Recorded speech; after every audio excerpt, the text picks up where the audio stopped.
Now, The Hunt Palmer Show. Yes! I feel like I've been waiting for this my entire life. You're listening to The Hunt Palmer Show on 104.5 ESPN, Baton Rouge. Jolly good fun. Jolly good. Locking down the middle of the day. America's favorite daytime fun show. Live from the Mercedes-Benz of Baton Rouge studio. This is Hunt Palmer.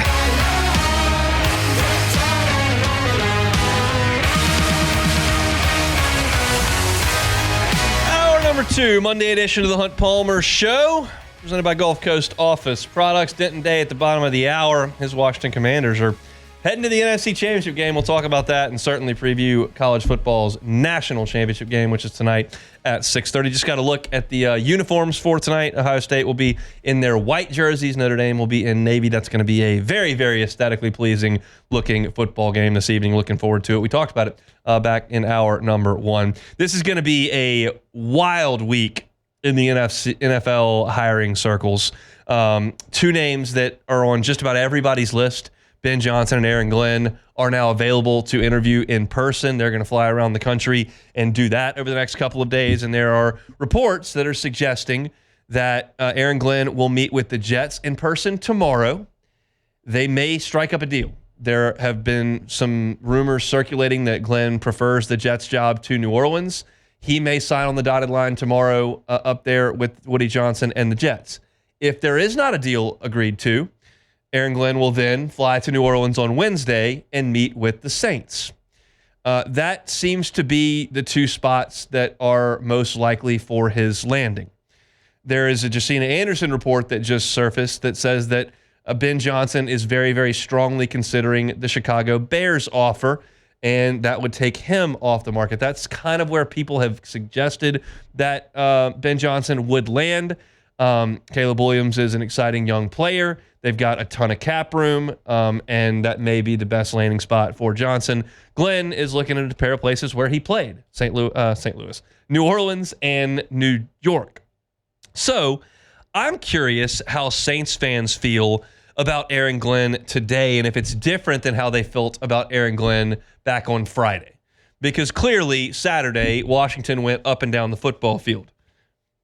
Now, in the other biggest game that the Lions played against the Vikings just 3 weeks earlier, where the 1 seed was on the line in Week 17, the Lions were awesome on defense. Awesome on defense.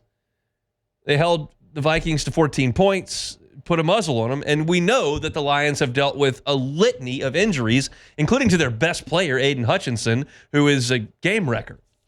So I don't think Aaron Glenn's candidacy should be boiled down to 4 bad quarters against Washington. I think you have to look at the entirety of his body of work in the league. He hasn't been a coordinator that long, just got his shot in Detroit, but I think he's done a pretty good job there. And by all accounts, he is an incredible leader of men and culture builder and all the things that you look for in a quality head coach. And we'll see if he is hired as the Saints, if he decides to be like Dennis Allen and run his own defense, or if he wants to hire a defensive coordinator and be more of the CEO type. I'm not sure what Aaron Glenn's future is from that perspective, if and when he gets his first head coaching job this week. But again, I'm not one that's going to sit there and look at that game on Saturday and go, man, this guy can't coach at all. That's not. I think Jaden's playing pretty well. I think the Lions have had a lot of injuries, and I don't think it was his best 3 hours at the office. But when your offense gives the ball away 5 times and you're consistently put in that position on defense, it's pretty tough to handle yourself, especially against a Commanders offense that's been cooking as well as anybody in the league. So I think there's a reasonable chance that Aaron Glenn becomes the Saints head coach, but I think we really find out tomorrow. If he doesn't agree to terms with the Jets tomorrow, it feels like that's probably your answer, because I think the Saints want to hire Aaron Glenn. That's just the way it feels like from the outside. So we'll see how that progresses over the next 48 hours. There are more sources that are indicating to Jordan. Let's see, that's the Jets part. I wanted to talk about Mike Kafka as well as Anthony Weaver. There's been reports that Mike Kafka and Anthony Weaver are both expected to be in New Orleans with the Saints tomorrow and Wednesday. Now, I don't know what the weather has to do with all that. So that's usually not something we have to deal with in this part of the world. But right now that is an issue. I don't know what the flight situation is, but you got private plane, and we'll see kind of how things work. I think that at the very least they should be able to conduct that by Wednesday or Thursday. And that's, again, why this feels like it's a big week to talk with those guys and potentially hire your head coach. I don't have strong feelings about Mike Kafka and Anthony Weaver because they've been kind of low-profile guys in the NFL. Glenn, although he's never been a head coach, is playing with America's sweetheart in the Lions with Dan Campbell, and they've created a culture there that has never really existed. And I feel like Glenn's kind of been front and center, and Ben Johnson the same way. These two guys have kind of been in obscurity because, let's be candid, like the Giants have been terrible while Mike Kafka's been there as assistant head coach handling the offense. And the Dolphins have just been kind of okay. And when you talk Dolphins, you think McDaniel with the sweatpants, you think Tua, think the concussions, Tyreek Hill scoring a bunch of points. You don't really think about the Lions defense. I mean, the Dolphins defense. So I hadn't considered them strongly initially. And I feel like those would be relatively weak hires in my estimation if they were to come to pass. I know that the Saints have had an extended relationship with Mike Kafka and have targeted him for a while. And Weaver was a new name on this radar coming like 2 weeks ago that I hadn't given a lot of thought to. I'll dive more deeply into those two should they be announced as the Saints' new head coach. But those feel like underwhelming names to me at this point. Last name on this list is Mike McCarthy. The Saints are now connected to him, have reached out to him, are expected to interview him. And to me, I gave you my thoughts on Mike McCarthy last week. I think that would be a strong hire. I get it. He hasn't had a lot of success in the playoffs. I get it. He hasn't won a Super Bowl in nearly 15 years, and that was with Aaron Rodgers. I get all that stuff. But you give me a guy who has had as much success as he has had, who has won as many games as he has, at two different stops with two different franchise quarterbacks. That's a guy who knows how to win football games. And I think the Saints could do a lot worse than Mike McCarthy at this point. I get it. You want the young, new guy who might be the next big home run, and maybe Mike McCarthy's a little bit stale. I understand that point of view. I just disagree. I think you're hiring a guy that you know has the ability to shepherd an organization and to win football games. A lot of them. 12-5 or 12-4, 3 years in a row. 12 wins, 3 years in a row. That's loud to me. And Mike McCarthy pulled that off before Dak Prescott got hurt this year. So I'm pro McCarthy. I understand Glenn. You start to talk about Kafka and Weaver is where you start to lose me a little bit. So that's kind of where things sit here early in this week. It feels like the Saints could very well have a coach this week. Here's my other prediction on a name that I haven't said anything. If the Saints don't hire a head coach this week, I think the next Saints head coach is Joe Brady. If the Saints do hire a head coach this week, I think the next head coach of the Saints is Aaron Glenn. I think we get our answer on Wednesday, or we know that it's Joe Brady. That's kind of the way that this feels. It was the early portion of this was name gathering. We got confirmation of some Zoom interviews. We understand where the net was cast. I think it starts reeling in this week. That's the Lions' loss expedited this entire thing league-wide. That's what I think. We've already gotten the one domino that we think was going to fall. That was Vrabel going to New England. Everybody's targeted Ben Johnson to Chicago. That may happen in the next 24 hours. And then I think the Saints are next. I don't know what's going on in Las Vegas.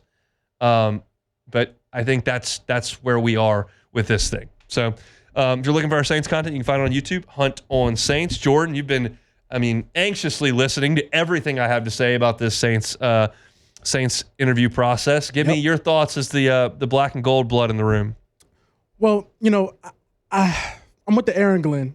I like Aaron Glenn. I love it. Did but Saturday at the same not time, make you salty about that? Not really, because like you said, Jared Goff and Jameson Williams what was that last throw? What was that? Why not great? Yeah, why are we calling a trick play down 10? But whatever. I just don't want to keep going in the same direction of having another defensive-minded head coach. We just had that. Why not do something different? Why not spark it up?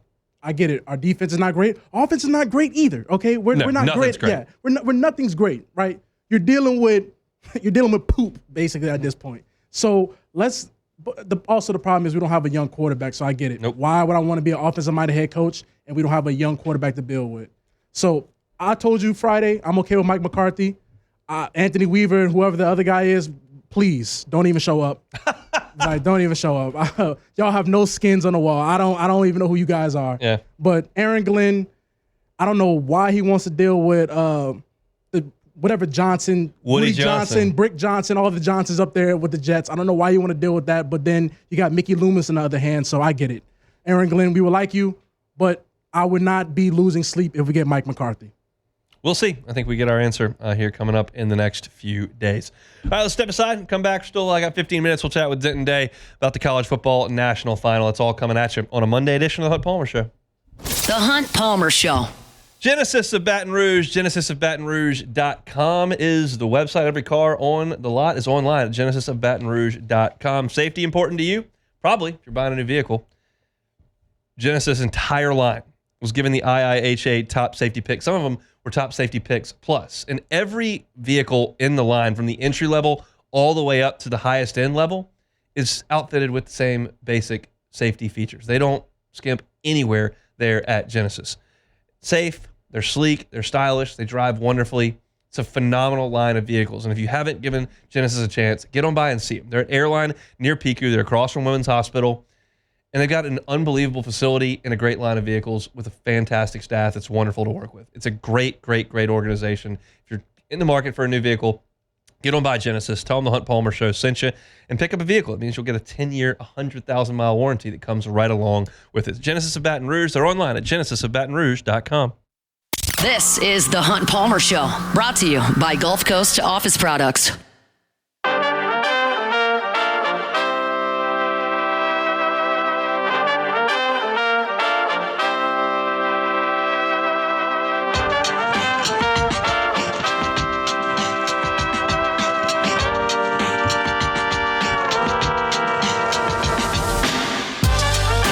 I watched a little bit of SEC hoops on Saturday, and there was some really compelling basketball on. Alabama and Kentucky was everything I thought it was going to be on Friday when I talked about it. Those are two of the most aesthetically pleasing offenses that you will find in college basketball. The result of that was a 102-97 track meet that really never slowed down from start to finish. Alabama comes out with the win at Rupp. Alabama shot 34 free throws in this game. That is a remarkable job of getting to the line. They shot the three better, certainly than they did back in their loss on their own floor to Ole Miss earlier in the week. And Kentucky was great offensively too. Kentucky shot 41% from the three. They made 11 of them. And they scored 97 points against a team that usually plays some pretty good defense, but Alabama just got too much firepower. They had Grant Nelson with 25 points. Mark Sears, who's probably the front runner for Player of the Year in the conference, had 24 points. And it was just awesome to watch. Those are two teams that I think are good enough to win the national championship. I really think those teams are good enough to win the whole thing. And Kentucky fans, even though you lose that game at home, have got to be looking at what's going on at Fayetteville, Arkansas, and they're just got to be so happy that John Calipari is not in Lexington anymore, because later on in the day, Arkansas went to Missouri and got smoked by 18 points. They are 0-5 in league play and don't seem to have any sort of identity at all, except the fact that they have a lot of guys that were highly recruited. And that's kind of the issue with Calipari, is that there was a time there where he had the market cornered on the best players in the country. He was going to get John Wall. He was going to get DeMarcus Cousins. He was going to get Anthony Davis. He was going to get Michael Kidd-Gilchrist. He was going to get Karl Anthony Towns. He was going to get the best players, and then that stopped. And he was still getting good players, but not the best players. And he can't coach them. And Arkansas scored 65 points at Missouri. Just pitiful. So Mark Pope's got things humming offensively for Kentucky. They're playing an incredible brand of basketball, and they're winning some games. And Arkansas is just completely lost. And if you think right now things are bad in Baton Rouge, they're worse in Fayetteville, Arkansas, and they're worse in Columbia, South Carolina, because South Carolina went to Norman, Oklahoma, in a matchup of 0-4 SEC teams, and South Carolina got beat by 20. South Carolina is now 0-5 in the league. They're 10-8 on the season, and I think South Carolina is the worst team in the Southeastern Conference. LSU's probably sitting there around 13th or 14th, but right now South Carolina is the worst team in my estimation, as they just got hammered by a winless Oklahoma team. The Egg Bowl on the hardwood was awesome to watch as well. Game went to overtime, and Mississippi State beats Ole Miss 84-81. It looked like it was going to be a heartbreaker because Matthew Morrell buried a huge three to send the game into overtime. It looked like Mississippi State was going to win it in regulation, and then Morrell hits the huge three, but Mississippi State comes back and wins it 84-81. I did call that one on Friday's show. I liked Mississippi State in that building against that rival with Ole Miss coming off that huge win over Alabama. I liked the Bulldogs in that spot, and they did get the win. And then you had a big upset in Southeastern Conference play as Vanderbilt got it done against Tennessee, 76-75 in Nashville. An impressive win there for Mark Byington in his first year at Vanderbilt. He's got them to 3-2 in league play, and anytime you can beat Tennessee, that's a big deal there for Vanderbilt. I didn't think the Vols played a bad game. I watched a lot of it. Zakai Ziegler is awesome. He had 10 assists in the game to go with his 16 points. Tennessee shot 48% from the three-point line, which is awesome. They got to the free throw line and made 17 of 21. They shot 48% from the floor. They only turned it over 11 times. Like, you look at the box score, and you wouldn't think that Tennessee did anything necessarily wrong, but Vanderbilt just did enough right. And that's a Vanderbilt team that is just really well coached, and they're doing more with less right now under Mark Byington, and that's a huge win for them. I don't think I don't think I would be too concerned if I'm a Tennessee fan at this point. I think the Vols are still one of the best teams in the country. They're 16-2 at this point, but always tough for them when they lose to their in-state rival that they find to be the inferior program in Vanderbilt. But a big win there for the Doors. And then you got number 1 Auburn, who goes on the road to Georgia. They're in a dogfight without their best player in Janai Broome, who's missing some time right now. We'll see if he's ready for LSU in a week and a half, but he's not available right now. They still went to Georgia and got a 70-68 win. Georgia got a shot up at the buzzer to try to win it, and it did not go down. Chad Baker-Mazara has been really, really good for Auburn. He didn't shoot a great percentage on Saturday, but he's one of the better players in the league. Led Auburn starters with 13 points. Tahad Pettiford, their stud freshman, came off the bench and scored 24 off the bench, which is impressive stuff. But tough loss for Georgia, a team that was ranked, won't be ranked in today's rankings, I'm sure. But they're trying to make the tournament under Mike White, and they followed up to 2-3 after really had a chance to win. Auburn is 17-1, 5-0 in league play. They're the unanimous number 1 team in the country as of today. So incredible stuff that Bruce Pearl has done. It just shows when you get the right coach, you get an investment in the sport, and Auburn is a perennial power in college basketball now. And basically my entire life growing up, Auburn's been a doormat in the SEC. It's a long way from the Tony Barbie Auburn teams that I watched a lot in my younger days. It's a heck of a job Bruce Pearl's done. He's got a team that can win the whole thing there at Auburn this year. And the other SEC game, Florida crushed Texas, who's also not very good. Texas is going to be in the market for a new basketball coach this year. Rodney Terry was probably hired when he shouldn't have been. It was the Chris Beard situation where they were good, and then he got fired for all the stuff that happened off the court, and Terry led the team to the tournament, and they made a little bit of a run, so they took the interim tag off and gave him the full-time job. He's going to be out of a job here pretty quickly because that team's kind of eroded, and they've only got one win. It was at Oklahoma. That's another team that LSU, I think, can play with. LSU can absolutely play with South Carolina, Oklahoma, Arkansas, Texas, and I would even put Georgia in that mix as well. There are 5 teams that I think LSU is kind of on level footing with at this point in the SEC. Vanderbilt's another one, but Vanderbilt came to Baton Rouge and won. You don't see them again. So there's still some winnable games that come up for LSU in league play, but right now at 1-4 with the 2 toughest games on your schedule coming up, feels like 1-6 is a likelihood. And then how do you recover from 1-6? I don't know that I would suggest that you do. So that's a look around the Southeastern Conference. No LSU game in this midweek. They will play again on Saturday in Tuscaloosa. It's going to be a tough team for LSU to keep up with. Our Monday shows are brought to you by Gulf Coast Office Products. GCOPnet.com is where you can find us. Reminder, tomorrow we will not have local shows. Nobody will be on ESPN Baton Rouge locally. We'll have the national feed as we kind of wait through Snowmageddon here.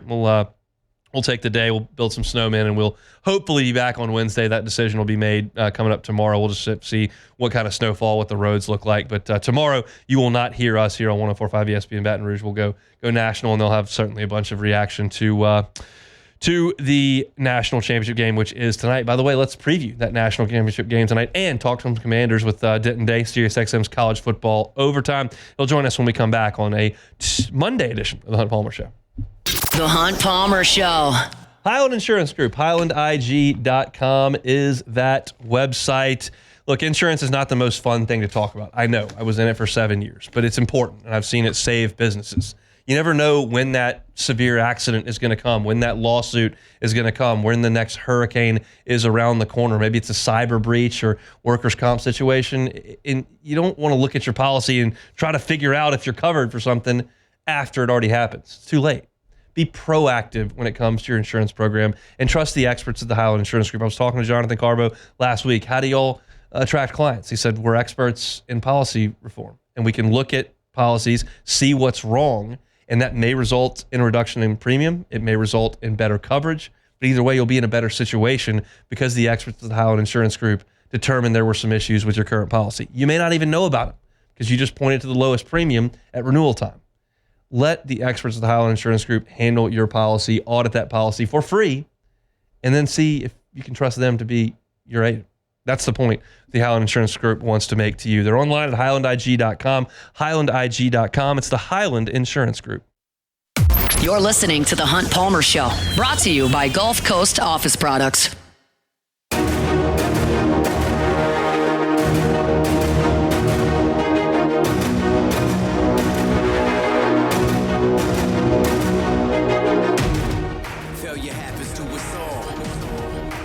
We'll crown a national champion tonight in college football. The first ever 12-team college football playoff comes to an end. It's Ohio State and Notre Dame.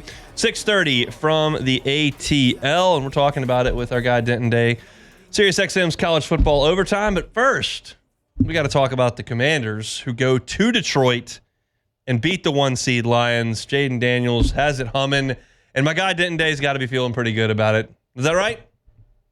You are correct, sir. I didn't know what to do with my hands. I didn't know what to do with my feet. I couldn't breathe when Jeremy Chin sealed it. I knew it was over by the time he sealed it, but Jaden Daniels, man, this dude is a legitimate messiah in Washington, D.C. It's crazy. Is the defense good enough for this thing to keep rolling?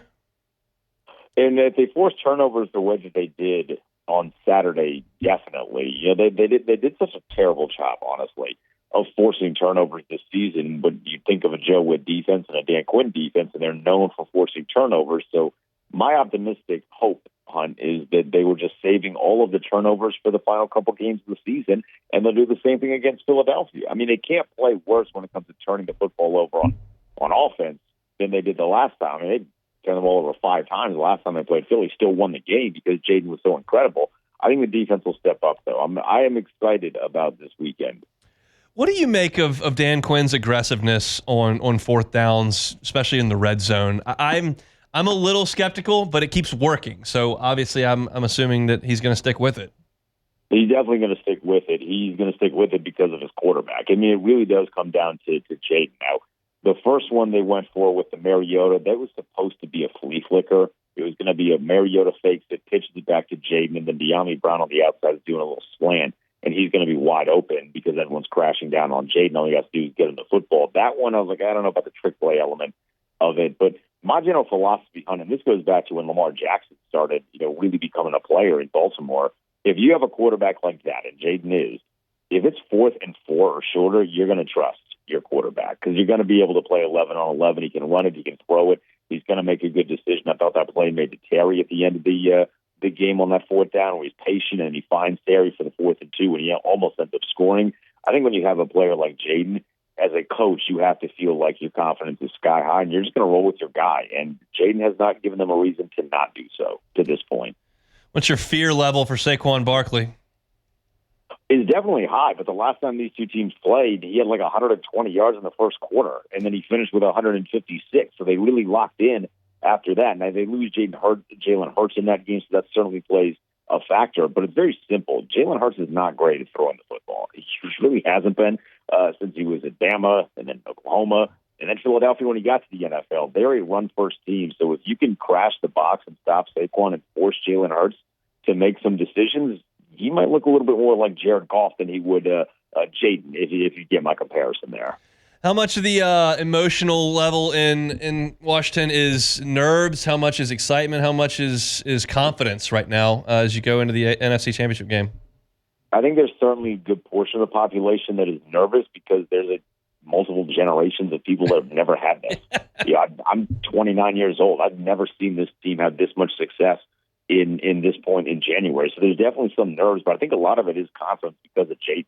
No one's really confident in the defense, maybe other than me, but everyone's confident in number 5. This dude has legitimately restored hope into a broken fan base that had been broken for just about 30 years. It's really incredible. It's been awesome to watch. We're certainly paying attention down here in Louisiana, so we'll be pulling for the Commanders coming up on Sunday in Philly. All right, let's talk about the national championship game coming up tonight, Ohio State and Notre Dame. We briefly talked about it last week, and I know you feel good about the Buckeyes, but let me flip that. What gives you confidence that Notre Dame can stay in this game? Well, I think it's them being able to run the football, and I really think it's them being able to get on top of Ohio State first. The worst thing that can happen for Notre Dame is if they get down multiple scores early. The best thing that can happen is if they start the game with either a big stop or they start the game with a football and they score first. I think if they score first, you put a little bit of pressure on Ohio State, and then you allow yourself to not be the one that's chasing. Notre Dame is not a team that I think can chase against this kind of team. You can chase against Penn State when Penn State doesn't have the offensive firepower that Ohio State does. As long as Notre Dame is disciplined and they refrain from chasing too early, I think they do have enough of a will, I would say, enough of a great coach. I really do like Marcus Freeman. They have enough on when some of the things that we say will supplement for the lack of talent that they have in comparison. They got enough going on to where they might be able to keep it close. When you look at the scores that Notre Dame has won their playoff games by, Indiana 27-17, Georgia 23-10, Penn State 27-24, you're looking at games around 20 points where they really do a good job of holding the other offense down. Can Notre Dame beat Ohio State 21-17? Can they win a lower scoring game, or if they're going to win, they have to produce on offense? I definitely think they're going to have to produce on offense.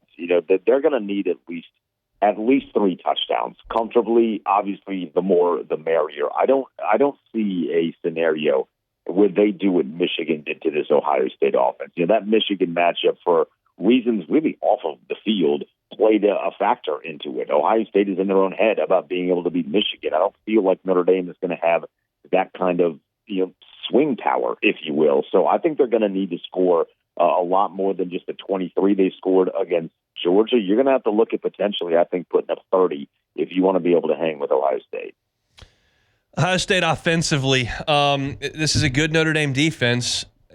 Do you think they're going to be able to go up and down the field the way that they have on just about everybody? We're going to learn a lot about the DBs.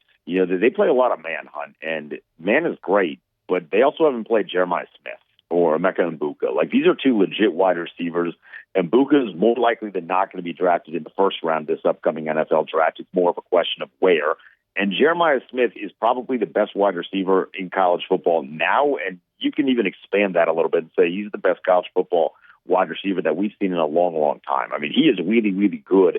If you just want to mano him outside, I don't know that that's a great way to take down this Ohio State offense. So I don't know what they'll be able to do to be able to stop this Ohio State offense, because they just have so many dudes. If it's not one running back, it's another. If it's not one wide receiver, it's another. You can factor tight ends into it, and they'll have a third wide receiver that pops out of nowhere that's going to ultimately replace Mbuka next year. That's going to be amazing. So there's just too many guys on offense. I mean, they're going to have to really work their tail off if they want to stop Ohio State from scoring at least 30 points.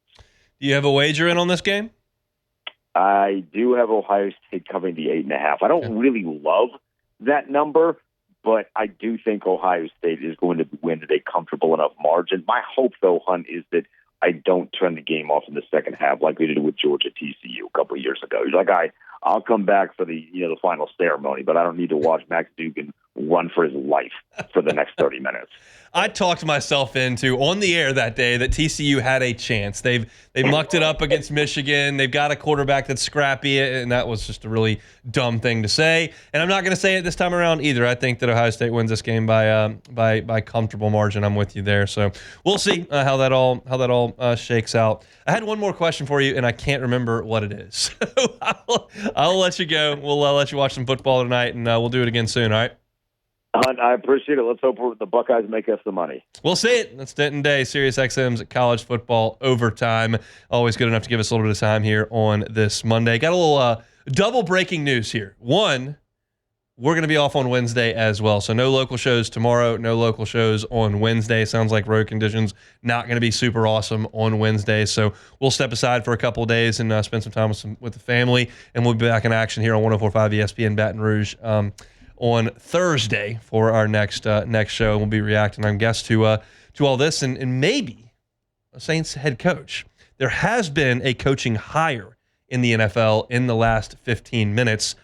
We'll tease that. We'll talk about it when we come back and how it impacts the New Orleans Saints. We'll talk about that next. The Hunt Palmer Show. This is The Hunt Palmer Show, brought to you by Gulf Coast Office Products.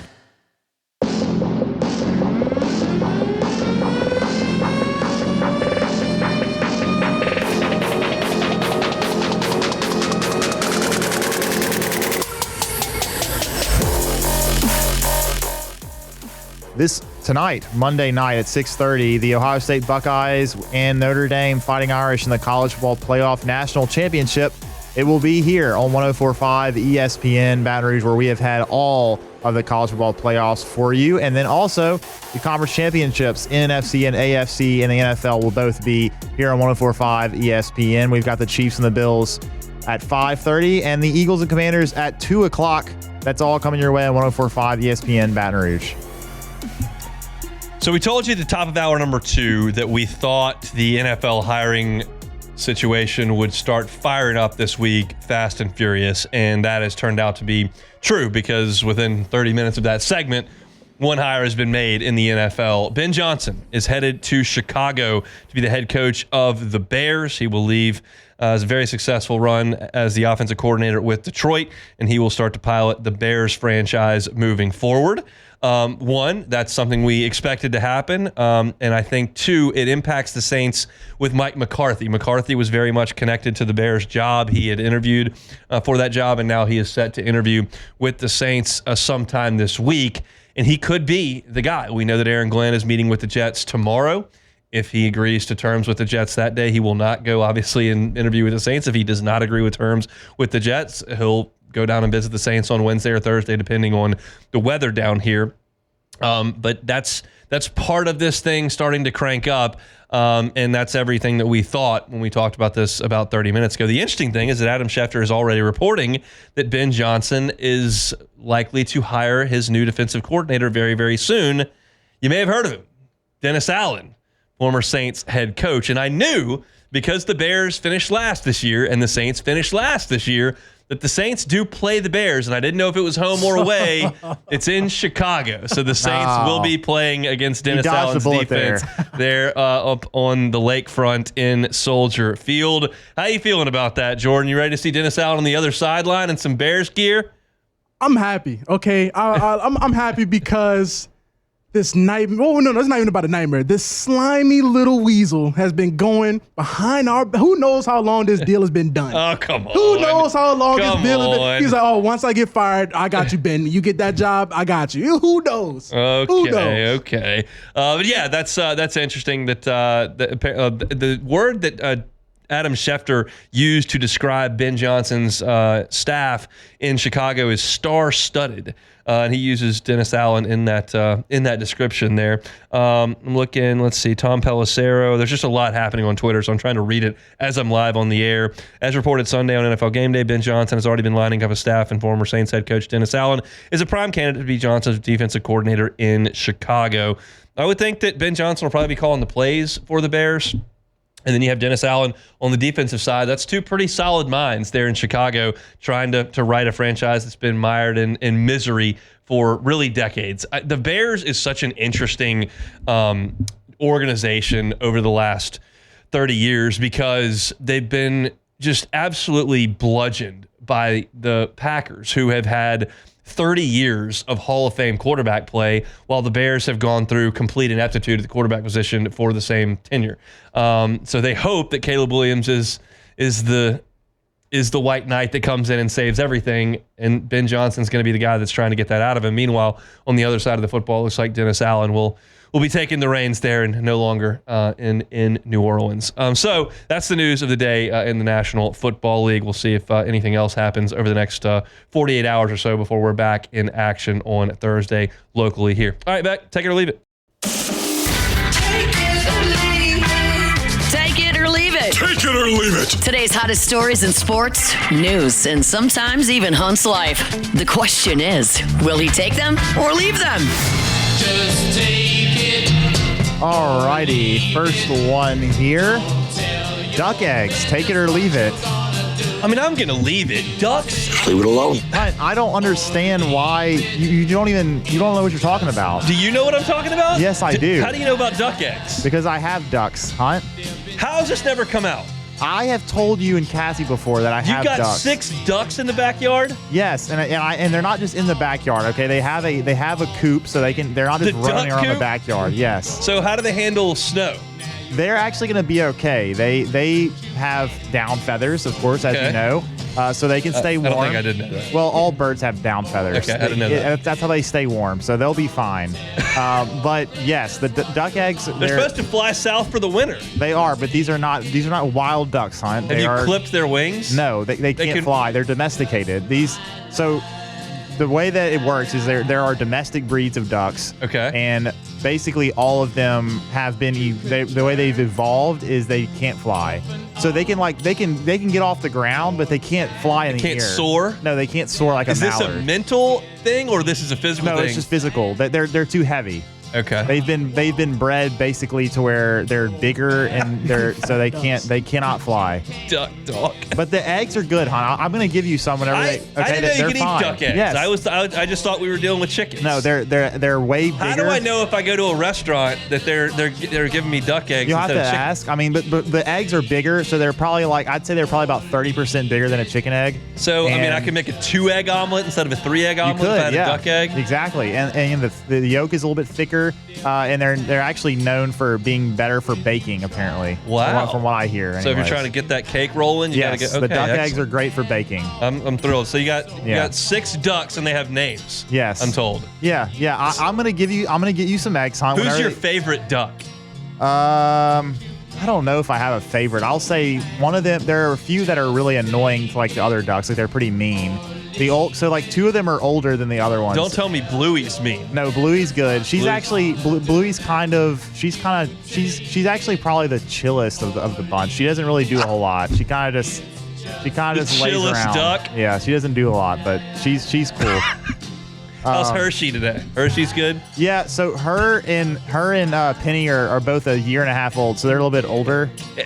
So they're kind of like the. I'm cracking up at duck talk. They're kind of the leaders of the pack, but Hershey actually. So the ones that have color, they actually lose every year when they molt their feathers. They lose the color because it's not like a natural thing that they have color. It was like bred into them. So like she's actually got like some white feathers, so you can tell that she's old. Wow. Yeah, it's interesting. Hang in there, ducks. Just a little snow. You'll find. They'll be all right. They'll be fine as long as they can get some water. They'll be all right. But good. All right, moving on. We got a few here that I don't have them written down. But anyway, apparently there's NFL scouts and executives believing that the Cleveland Browns will select Travis Hunter 2nd overall and focus on quarterback later in the draft. And then a lot of scouts are reportedly of the belief that there's no way Shedeur Sanders would play for the Browns, even if Hunter is sent there as well. Travis Hunter, 2nd overall in the draft. Take it or leave it. I'll take it. I think he's a good player. I think you can use him in a multitude of ways. I haven't really seen anybody like him. Obviously, we haven't seen anybody that did quite like that. Charles Woodson played some offense, but Travis Hunter just did everything. So I guess he's a DB at the next level, but he could certainly play wide receiver if he wanted to. I think that's a good pick.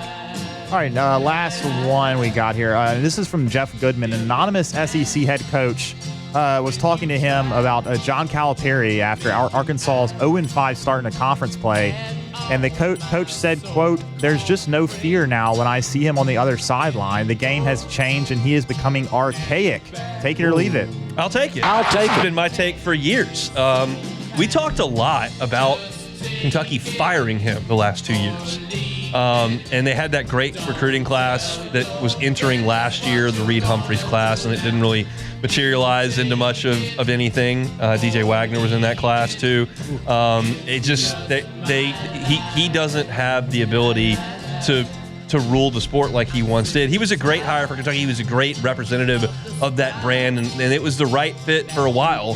And that time is gone. Now all the players can get paid. He's never going to X and O you and win. All of his teams kind of look the same, where they play a lot of perimeter basketball and they do a lot of dribble handoffs and they just try to attack the rim. And I just don't see a lot of really good X and O stuff that creates open looks. He's just trying to say my guys are better than your guys, and it just doesn't really work. I completely agree. I think Arkansas fans are going to get real tired of him real quick. I mean, this feels like Arkansas is going to go something like 3-15 in the league. That's a pretty harsh awakening, and the stuff he says in press conferences is not really that endearing anymore. Like he said, he didn't know who they played next before LSU or what day that game was on. He said the league is better than he thought it was going to be, and there's just a lot of stuff that he's saying that when you pair it with the fact that they're not winning any games, it's just there was expectation when he took the job at Arkansas, and that's just being absolutely annihilated right now. Oh, I actually got one more here. I just saw this from On 3. Yeah. They released their way too early college football top 25s from Andy Staples and Ari Wasserman. Okay. LSU, number 15. Take it or Whoa. leave it. I would have thought they'd have been top 6, honestly. With the quarterback coming back in that transfer class. But you'll leave it. I'll leave it. Yeah, I mean, we'll see. I still got some concerns about LSU. The offensive line is a little bit concerning, and then you got to play better on defense across the board. They just weren't good enough on any level on defense last year. Just looking at this, the top 10, not too surprising. However, this is going to shock you, Hunt. Number 7, Illinois. That's just stupid. And South Carolina, number 8. Florida, number 9. And then what are we Clemson, doing? number 10. Illinois. Yes. Huh? As far as it's an orange eye, so I'm pretty sure. I don't know who else it could be. I'm pretty sure it's Illinois. That's insane. And Auburn, number 11. Michigan, Illinois. Michigan, 12. Tennessee, 13. Bama, 14. LSU, 15. That's Damn, Bama 14. Yep. Illinois, who Illinois got coming in? I can't get past Illinois. What was that discussion like? Well, they've got like no good players and they run the ball a lot. Yeah, we'll put what are we talking about? Ridiculous. I mean, let's see. So Illinois, because they ran the ball and beat South Carolina in a bowl game. they finished 10-3 this year. Awesome. They had What was their best win? their best South Carolina win, with their best wins were Kansas and at Nebraska, and they beat Michigan at home. 6. So did everybody else. Yeah, except for Ohio State. But I think it's probably because I guess who they're returning. No, they're returning a bunch of terrible players because that's the only players that ever play for Illinois are terrible. Well, Luke Altmaier was pretty good for them. Awesome. I think Get out of here, Illinois. I don't know. I don't agree with it either. It's just I guess I'm give trying me to a see break. why they would even have that. But Who's above Illinois? that would be Georgia, Notre Dame at 5, Penn State 4, Oregon 3, Ohio State 2, I don't Texas know who Notre 1. Dame's quarterback's going to be. Yeah, that's a good question. Whatever. All right, that's it for Take It or Leave It. As I mentioned, we will be off the next 2 days for weather issues. So if you're taking some time away from work as well, be careful and have some fun. We're going to see if the Myers man likes snow. I'm thinking no, but we'll see. We're going to give that a shot. Sounds like the weather's going to get here early tomorrow morning. So everybody be safe out there. Avoid the roadways if you can. We're going to take some time away, as I mentioned. We'll be back in action on Thursday. If you missed today's show, you can always catch it on demand. 1045ESPN.com's on-demand tab, Apple Podcasts, Spotify, Google, wherever you find your sound, you can always find us. Just Google Hunt Palmer Show, and you will have us pulled up. Like, subscribe, rate, and review. We certainly appreciate it. Our Monday shows are brought to you by Gulf Coast Office Products. Matt's going to drive you home. Have a great and safe couple of days. We'll see you on Thursday for another edition of the Hunt Palmer Show. The Hunt Palmer Show.